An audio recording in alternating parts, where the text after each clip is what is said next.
I believe in aliens. I feel like human beings aren't very creative when it comes to what we think aliens are going to look like, though, you know?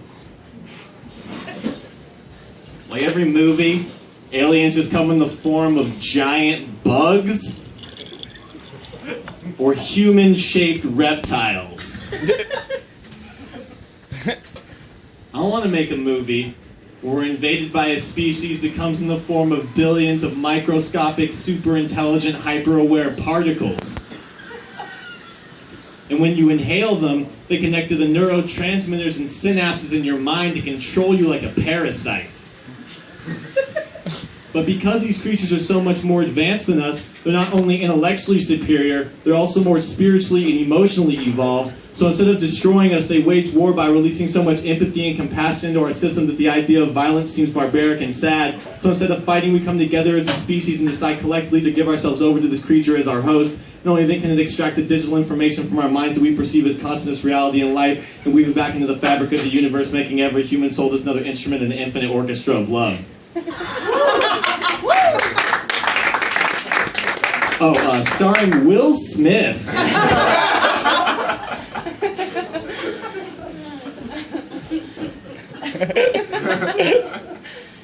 I told a bunch of kids to try acid. Like a group of children. Relax, I wasn't like selling it to them.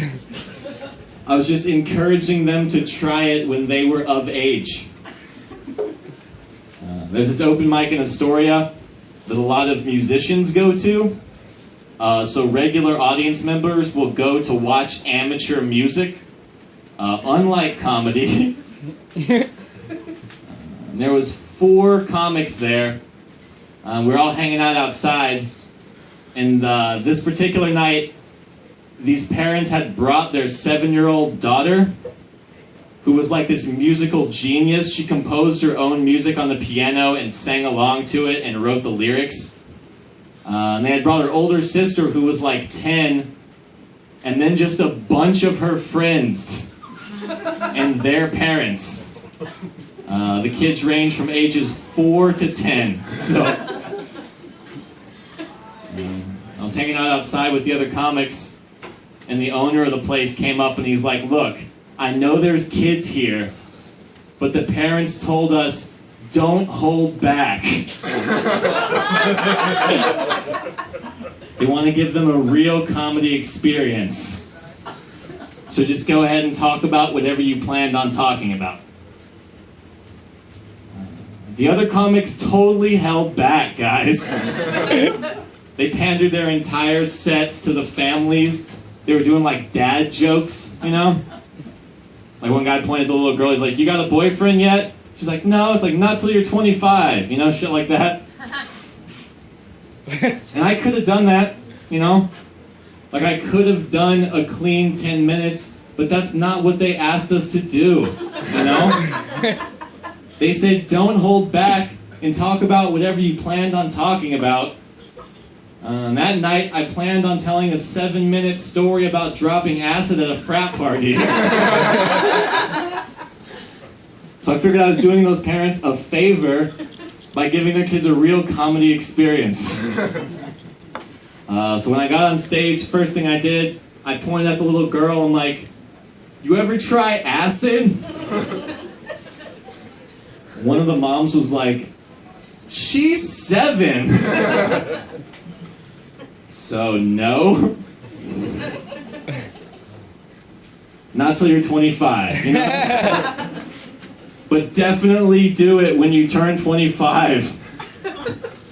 And then I told my story about acid. When it was over, all of the parents were mortified. They're like, "We should not have brought our children here. This was a mistake." Except for the 2 parents of that little girl. They were just trying their hardest not to smile. Because they knew I was right, you know? Like, what are they going to say? "Hey, don't you dare tell my daughter, who's a musical genius, to try LSD. No musician in the history of music has ever been positively influenced by acid." Except for Jimi Hendrix and Janis Joplin and the Doors and the Beatles.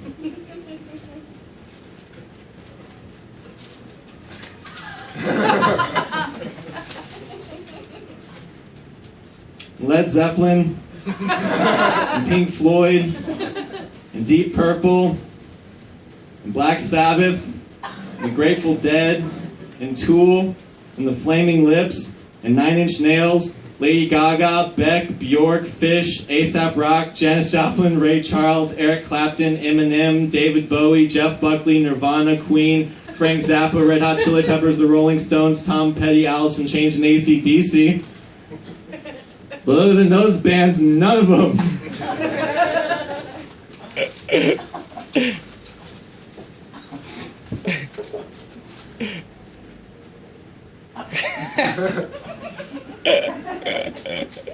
You guys remember the DARE program? That program in school where they showed us what drugs looked like and told us what was awesome about them? That was effective.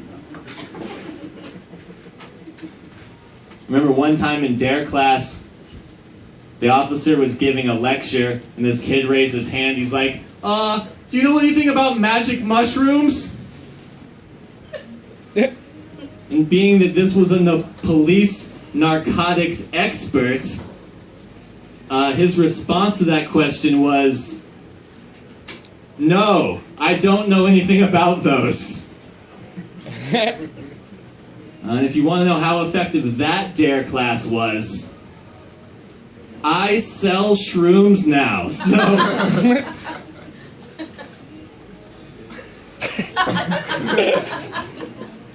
I'm just kidding, by the way. I don't sell drugs anymore. I haven't done that since whatever the statute of limitations is, you know? When I was selling drugs, people would always text me in secret code. But not like a code that I created and told them to use, you know? Like everybody would just come up with their own codes individually. So I'd be getting texts at 2 in the morning like, hey bro, you got any purebred porcupines? It's like, you know, the point of a secret code isn't to confuse me, right? One time this girl just texted me a picture of a mushroom. And underneath it's like, got any of these? And it was a very rare breed of mushroom, so I was like, oh, she wants something specific. I text her back, I'm like, look, I can't get you that kind, but I can just get you regular shrooms. She's like, oh, I don't care what breed it is, I just didn't want to write out the word shrooms. Oh yeah, good call. I'm sure the FBI won't be able to decipher your picture of a fucking mushroom.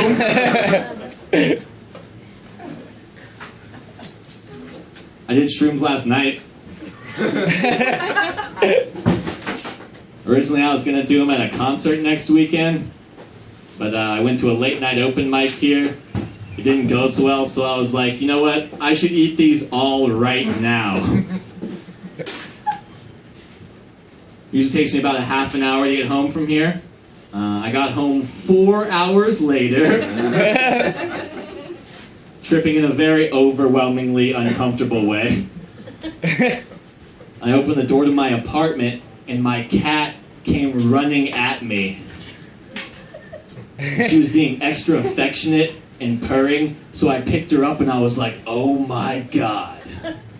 She can sense that I'm having a bad trip, and she's trying to heal me. And I thought about it, I was like, wait a minute. What if she's always this affectionate, and I just take her for granted because I'm a selfish human being? And in fact, all human beings are selfish, and we always put ourselves above nature, even though every animal on the planet has the same capacity for love, compassion, and virtue as we do, and really we all exist as part of one interconnected macroorganism that is the planet Earth. I realized, wait a minute, I don't even own a cat.